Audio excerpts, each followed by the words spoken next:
gabi Luzon, magandang gabi Visayas, magandang gabi Mindanao. Sa kauna-unahang pagkakataon, nagpaunlak ng panayam sa harap ng aming kamera ang nasibak na hepe ng PNP Special Action Force, si Chief Superintendent Getulio Napeñas. Sa eksklusibong panayam ng GMA News, idinitalye ni Napeñas ang mga plano sa pagdakip kina alias Marwan at Basit Usman at ang mga nangyari sa naganap na enkwentro. Binanggit din ni Napeñas kung ano ang naging bahagi ni suspended PNP Chief Alan Purisima.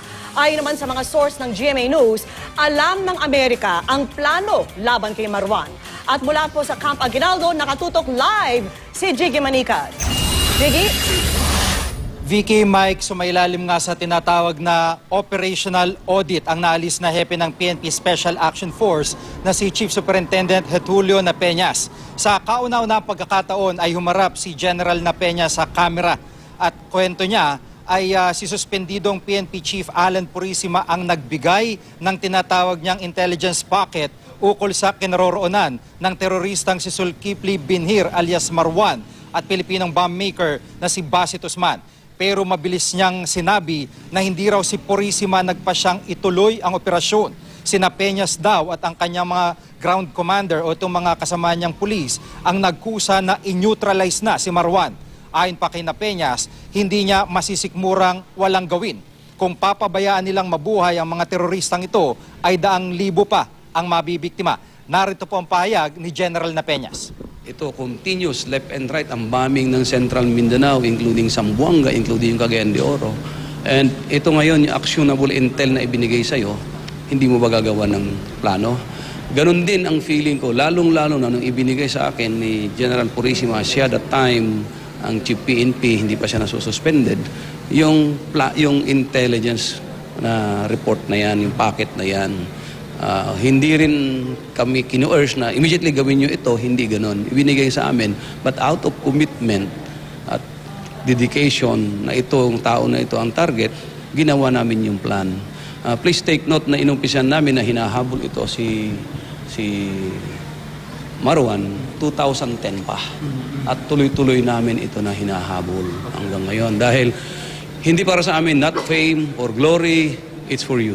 And to the hundreds or thousands more na mamamatay sa bomba na ginagawa nila at saka yung tao na trine-train nila na gumawa ng bomba na maaring yung bomba na gagawin nila isasabog sa ating mga kababayan na inosente. At tinanong ko rin po si General Napeñas kung ito bang operasyon na ito ay may basbas talaga ni Pangulong Aquino ang sinagawang operasyon, pero tumanggi itong sagutin ni General Napeñas. Narito po muli ang kanyang pahayag. Itong Oplan Wolverine, may kinalaman po ba si Pangulo Aquino dito? Hindi ko pong maaaring sagutin yung mga sagot. Malalaman na lang yan doon sa Board of Inquiry kung meron man o wala. Pero sa level ho niya, nakapagkwento ho ba kayo? O siya ho ba yung nag-go talaga? Huwag na lang natin i-deal yan. Sige, please lang. Bigyan na lang natin ng konting respeto sa akin sa paggalang na rin sa ating mga Pangulo. Kasi kami, yung tactical lang kami, yung trabaho.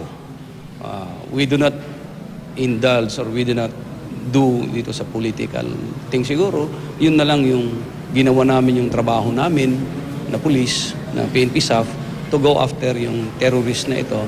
Dahil one of the primary mission ng PNP Special Action Force is counter-terrorism. Ayon pa kay Napeñas, isa sa mga pangunahing nilang plano ang mabilis na tinatawag na infiltration at extrication sa lugar. Isa sa mga kinonsidera nila ang pag-airdrop ng tropa sa area. Ang problema, mistulang no-fly zone daw ang lugar dahil lahat ng maligaw na aircraft ay binabaril na mga kalaban. Wala rin daw ma-provide na helicopter ang Air Force para sa kanila. Kaya napagkasunduan ng kanyang mga tauhan na ang lugar na papasukin ang siya ring magiging exit point ng tropa. Sinubukan nilang pag-aralan kung maaari silang maka-exit sa ibabaw ng bundok. Pero ayon sa 84th Special Action Company, mas malaking grupo ang posible nilang makasalubong, makasagupa sa lugar kung doon sila dadaan. At ayon po kay General Napeñas, ay mahirap daanan itong lugar nito, lalo't mabundok. Bilang isang, trained bilang isang scout ranger, alam daw ni General Napeñas na kailangan niya maghanap ng ibang madaraanan palabas. Pero kung ang daan na ito ay hindi na pag-aralan, mas makabubuti na tuntunin na lang ang daan ng kanilang pinanggalingan. Narito po ang payag ni General Napeñas. Detailed mission planning ang ginawa for so many So for so long a time. Ang haba yung mission planning. Meron kaming infiltration route, meron din exfiltration route. Pinag-aralan namin yung different infill at saka exfil nga. Iisa lang talaga yung magagawa mo doon, yung infiltration, yun din ang lalabasan mo. Sabi ng iba, hindi ka dapat, pag anong pinasukan mo, yun din, hindi ka pwedeng lumabas dyan.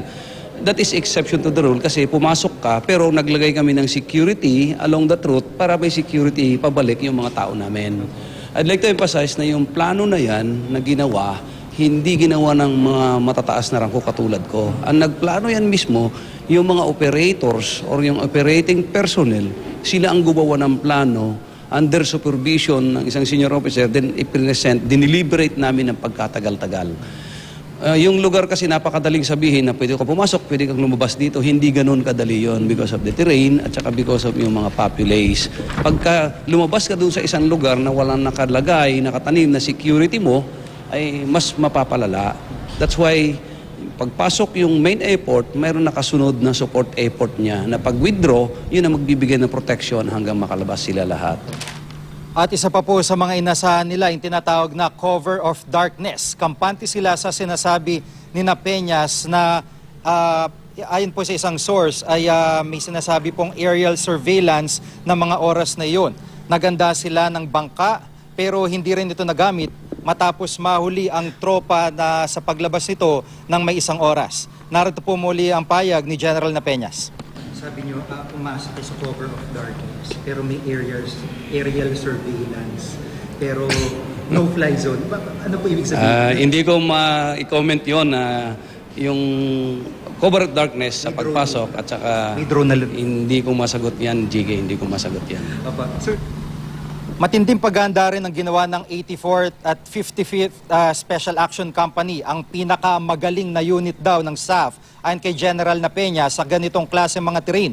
Dahil alam nilang marami ang kalaban, nagsanay pa sila ng tactical combat casualty o paggagamot sa mga sugatan. Kayang-kaya sana ng kalaban kung nakadikit ang 45th Infantry Battalion ng Army para makababa mula sa bundok ang seaborne na tauhan po ng SAF. Pero dahil hindi nakadikit o nakalapit ang Army, ay na-isolate ang seaborne. 44 ang namatay, pero mission accomplished daw ito at a very high price ayon kay General Peñas. May tuturing na bayani ang 55th Special Action Company dahil sila ang sinasabing nag-hold ng ground, nakipag-ubusan ng bala at narinig pa ni General Peñas na si Erana, yung pong isa sa mga tauhan niya, ang nagsabing we will hold the line. Sinabi pa ni Erana na nag-box position sila para makababa ang mga kasama nila na 84th Special Action Company. Narito pong payag ni General Peñas. At pinaghandaan ito, nagkaroon ng mga rehearsals, training, exercises, pati yung medical training, ginawa niyan, firing, everything, preparasyon na kaya namin gawin, ginawa ng ating mga kasamahan niyan. Para masiguro na ligtas sila makabalik dahil high risk nga yung operation.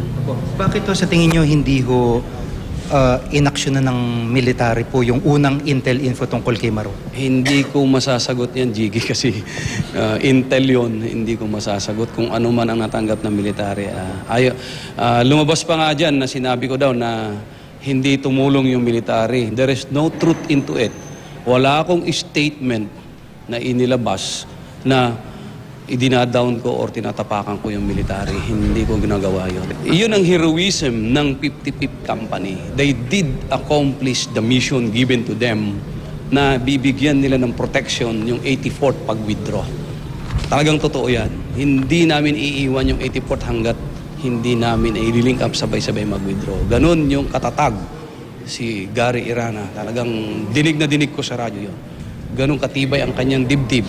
Dahil mas masahol, kung umalis sila doon, makukulong yung 84th na nasa loob. That's why they did accomplish the mission at a very costly price. But to me, is it worth it? Maybe tanungin natin yung ating mga kababayan ng Mindanao na laging natre-threaten ng bomba na ginagawa ng mga itong taong ito. Yung mga namamatayan, yung mga pamilya na namamatayan yung kanilang kamag-anak. Samantala, ayon naman sa source ng GMA News na nasa operational audit kanina na pinamumunuan ni Senior Superintendent Robert Po dito po sa CIDG sa Camp Crame, ay may kinalaman ng Amerika sa pinaplanong operasyon kay Marwan. Ayon pa sa source, inirekomenda pa raw ng mga lokal na police na bombahin sa tulong ng Amerika ang lokasyon na kinaroroonan ni Marwan. Pero tumanggi raw ang US Ambassador na gawin ito. Matagal na rin daw alam ng Army Intelligence ang information na kinaroroonan ni Marwan. Pero hindi raw sila umaksyon kaugnay nito. Samantala, ayon din po sa isang source naman ng GMA News dito sa military, dito sa AFP na tumanggi na pong humarap sa camera ay bakit naman daw nila hindi aaksyonan ang isang intelligence information kung ito ay hawak na nila. At bukod doon, maaaring meron lamang daw ilang mga sektor na nais pagsabungin itong AFP at PNP. Kaugnay pa rin ang issue dito sa bakbakan sa Mama Sapano. At kanina nga po ay bago ako magtapos ay nakita nyo ho na nasa isang loob kami ng gusali. Actually ho, yun ay loob ng PNP General Hospital. Isinama ko ni General Napeña sa loob ng ospital para dalawin yung kanyang mga tauhan. At isa po sa mga naroroon ay itong tinatawag ngayong lone survivor na si PO2 Christopher Lalan. Bagamat karamihan dun sa mga sugatan na miyembro ng SAF ay tumanggi po na humarap sa kamera o kaya po ay pumayag na makunan ng kamera. Loob po yan ng ospital ng PNP. Mike, Vicky? Yes, Jiggy, no? Linawin lang natin, nung nadedehado na yung mga SAF, no? Ang naging personal rekomendasyon ni Napeñas ay bombahin yung lugar pero ni-reject ito ng US Ambassador. Tama ba yon? Bago ito ilunsad, sa pagkakaintindi ko, ayon dun sa source, yung impormasyon na ibinigay ng source, dito sa operational audit na ginawa kanina, ay bago gawin yung operasyon dahil nga sa tindi at dami ng kalaban, yung lugar kung saan naroroon, yung mga terrorist, ay looban pa. May hirapan at siguradong maraming mamamatay. Alam ito ng PNP Special Action Force. Pero sa kabila nito, ayon kay General Napeñas, ay mas pinili ng kanyang mga tauhan, ng kanilang grupo na ibuwis yung kanilang buhay kapalit ng buhay nitong terorista na ito. Kung ito nga ang kanilang napatay, upang mas maraming mailigtas sa mga pambobomba sa mga hinaharap. Jiggy, yes. Alam natin na yung SAF, hindi naman sila familiar sa terrain kasi hindi naman sila taga doon. At the same time, wala naman tayong capability para dito sa global positioning system.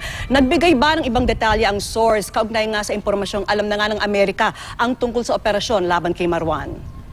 Well, ang isa sa mga nilinaw natin dito kay General Napeñas ay yung nabanggit ng source na isa nga sa mga naging inasahan nila doon ay itong tinatawag na aerial surveillance. Taliwas ito sa binabanggit naman ni General Napeñas na no-fly zone sa area dahil nga pinagbababaril itong mga dumadang helicopter o di kaya mababang eroplano doon sa lugar na yun, sa Mama Sapano. Yun ang kanilang impormasyon. Pero lumalabas na merong impormasyon na may aerial surveillance na nangyari bago nangyari itong operasyon na ito. At mismong, sa pagkakaintindi ko, mismong doon sa gabi na sila ay nag-ooperate. Merong support mula sa itaas. Yun ang isa sa mga nabanggit ng source, Vicky. Ano kaya yung mula sa itaas na yon, Jiggy? Ang sinasabi ba natin, nag-confirm ba si Napeñas na may partisipasyon na nga ang US sila ang nag-supply ng tinatawag nating actionable intelligence? Well, dito sa binabanggit ni General Napeñas ay pirmi niyang sinasabi na ito ay lalabas na lamang sa investigasyon ng Board of Inquiry. Pero ang isa sa mga, kumbaga parang pinag-isipan o haka-haka nung ilan ay maaring ito'y unmanned aerial vehicle o drone na tinatawag, Vicky.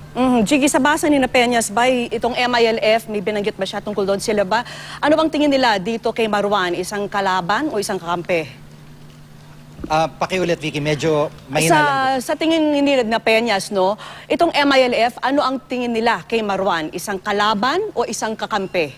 Ang sabi ni General Napeñas ay kung i-aanalisahin lamang yung telepono na hawak nitong si Marwan, ay maaari na malaman talaga yung connection niya, yung lawak ng connection niya dito sa MILF. Pero ang isa sa mga binabanggit din ng ating source sa loob ng operational audit na ginawa kanina dito sa CIDG na pinamunuan ni Superintendent Po ay imposibleng hindi alam ng MILF yung nangyayari sa kanilang palibot dahil napakalapit lamang ng area ni Marwan kung si Marwan nga itong kanilang nakuha dito sa kanilang lugar. Vicky. Alright, salamat, Jiggy. Jiggy, si Mike na ito ha. Nabanggit ba ni Chief Superintendent na Peñas kung bago nangyari yung bakbakan, habang nangyayari yung bakbakan at nung natapos na yung bakbakan, kung sa anumang punto ay nakausap niya, kung hindi man si Presidente Aquino o di kaya ay si Director General Purisima, Jiggy? Bago tayo umere ay dinoble check natin ang impormasyon na ito, Mike, at tinanong ko directly, nabanggit nyo ba ito kay Presidente pagkatapos at least nung operasyon o kay General Purisima? Ang nabanggit ni General Napenya sa telepono ay hayaan na lang natin na lumabas ito sa inquiry ng board na binuo.